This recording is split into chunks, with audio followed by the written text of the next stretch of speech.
Hey Bio, Mrs. Cozen again, and we are now going to be on, this is Unit 3 cells. This is going to be video 2A.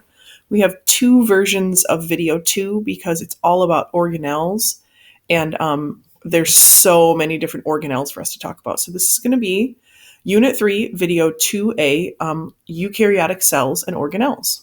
Okay. So let me start with just kind of bringing back together the prokaryotic versus eukaryotic stuff from video 1. Okay. If you guys remember from your lab, you've got these eukaryotic cells. Here we have, this is onion root tip. Okay. This is, think sort of the little hairy parts that grow out of the end of an onion. Okay. We use them to show a lot of cell division because they show a lot of growth.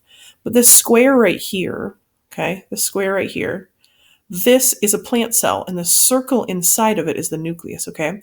So this is a eukaryotic cell on high power. I know it doesn't seem very big when you're looking at it right now, but in comparison to bacteria, here's bacteria on high power, and even this one's a little bit of a higher power than you guys saw in your microscope. Bacteria on high power is like this little teeny tiny dot right here, okay? Or this little teeny tiny dot right here, okay? So just bringing back together prokaryotic versus eukaryotic. We've got eukaryotic are big, complex, prokaryotic are really small, okay? Which leads me to eukaryotic cells. We're going to start talking about all these different parts inside of the cell, okay? So it's probably going to take me 2 10-minute videos to get through them, actually. As we do this, I want you guys to make sure that you have a picture of a eukaryotic cell open in front of you. Whether that is a copy that you've picked up from me or you've just gone ahead and Googled one or you're looking at one in the book, that's fine. I want you guys to be able to see these inside the cell as well as seeing my individual pictures. So make sure that you guys have a picture of a cell open. Hopefully you have the one that I gave you and you're coloring these in as we're going along, okay? Okay, so let's start with what an organelle is. Now remember, these are only in big eukaryotic cells, okay? The word organelle really means little organ. So think of, your body's made up of all these different organs that make up you as an organism. An organelle is all these little parts that function to make a cell work for it to maintain homeostasis. They're all like little organs inside the cell, okay? So if this is one animal cell, okay, and we'll talk later about the difference between animal and plant cells, inside each one of these little things has a job, okay? And as we walk through these jobs, I'm going to use our school as a cell as a metaphor to kind of help you guys understand what each one of these organelles do, okay? Okay, so let's start with cell membrane. All cells have a cell membrane. Even plant cells, which also has a hard cell wall around the outside, even plant cells have a cell membrane. It's flexible. All cells have to be mildly flexible, okay? And it's the thing that lets things in and out of the cell, okay? It's what we call semi-permeable. If you think permeable, think like permission to allow something to happen. And semi means sort of permeable. The cell membrane's job is to let certain things in and out of the cell and to help the cell remain flexible, okay? We're going to talk in segment 3 all about the cell membrane. Segment 3 is just about getting things across the cell membrane. If the cell were a school, think of the cell membrane like the outside walls of the school, okay? We have doors that allow certain things in and out, okay? Our doors are certain sizes in our school, so they only really let like people and other things that people carry through, okay? We don't have a door really that's large enough to let, say, like an elephant through, okay? So think of the walls of our school as semi-permeable. That's like our cell membrane, okay? Oh, and so I guess make sure on your picture you go through and you color your cell membrane on your animal and plant cells. Okay. Centriole, okay? These ones are only in animal cells. Make sure you guys write that down, okay? This one helps you in dividing your cell. Think of this sort of as, when you have a fishing pole and you have the rod of the fishing pole, okay?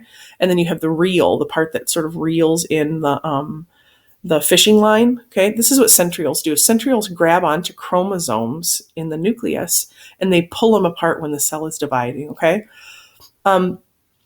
These are a really specific one. I don't think you're going to have any in your picture. We will go back to these when we get to cell division, and I don't really have a good example for the school as a cell with centrioles, okay? We're not trying to divide our school up. Um, so just make sure centrioles is sort of like a sort of random one. I wanted to get that one out of the way first. We will go back to that one in another unit. Okay, so now moving into the cell, the nucleus. The nucleus is the control center of the cell. It contains DNA. DNA are all the instructions about making proteins. The whole job of a cell, you guys, is making proteins. And then those proteins go out and do different jobs. Those proteins help us to make other things in our body. They are our building blocks. They help us, they're enzymes. They help give us the instructions to build other things, okay? So if a school is a cell, think of what's the control center of our school, okay? Probably the main office, right? The main office contains all of your records, all the information about you guys, about the school, okay, or our cell, okay? So if you think of the school as a cell, think of the nucleus like the main office. Okay, the nucleolus. So you guys, in this picture right here, if this is the nucleus inside my cell, inside the nucleus is the nucleolus. The nucleolus is really kind of the boss of the cell because the nucleolus is the boss of the nucleus, okay? And they make ribosomes. And ribosomes, without ribosomes, no cells could exist, okay? Even the tiniest little eukaryotes have some kind of ribosome, okay?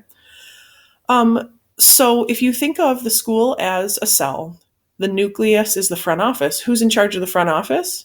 Think our principal, Mr. French, okay? Mr. French would probably be our nucleolus, okay? And the ribosomes are like you guys, okay?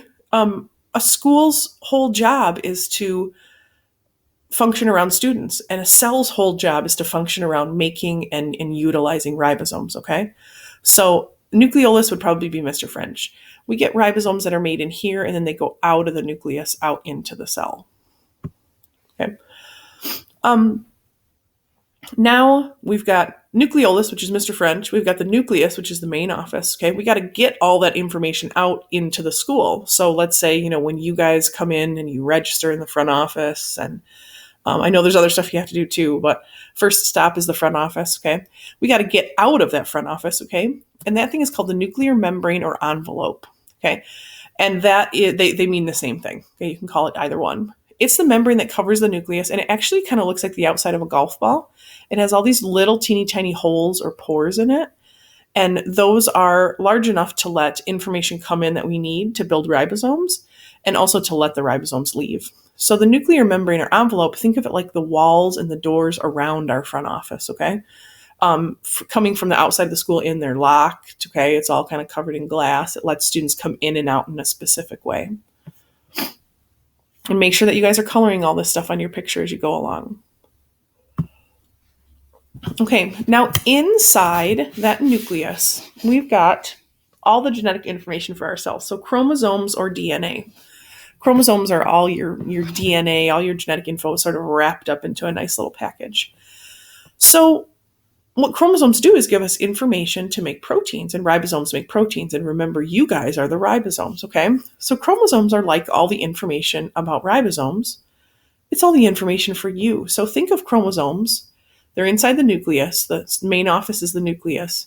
This is like your school records, okay? I know we have most of them electronically now, but think of them like a big file cabinet full of all the school records that we need, okay? Chromosomes have all the information we need for our cell.